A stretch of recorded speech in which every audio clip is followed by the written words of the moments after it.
So when you're done with your procedure, right, that's when the real work begins. It's not just, you know, here you go, you've got some wraps on you, go home and forget about everything else. That's when your work actually begins. And I really took that to heart. I'm at nature a very methodical person, and the instructions that they gave me during my consultation, I took that to heart.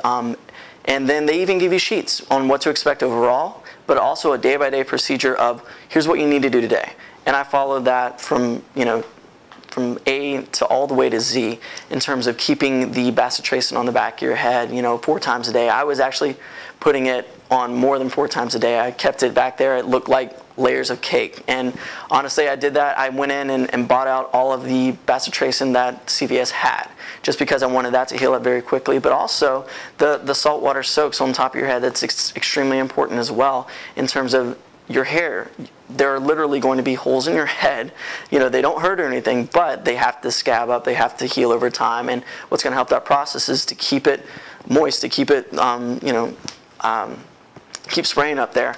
And that sped up the recovery process entirely. I actually had, you know, my wife would, I had the luxury or the ability to work from home, and so every time I'd have a call, every time I finish a call, I'd go into the bathroom and, you know, do a saltwater soak. And I actually went through 2 whole bottles of the saltwater solution type of stuff. So it's something that I took very seriously because, you know, Dr. Anderson's told me stories about people who haven't even used saltwater soaks, and they come back for their follow-up appointment and they're beet red up top, right? So I didn't want to be in that path. And again, I think it's extremely important to take your recovery time as serious as possible, because if you can follow those directions or even follow them and then some, it's going to speed up your recovery time. And I think that's exactly what's happened with me, is that you can hardly even tell anything's happened at this point.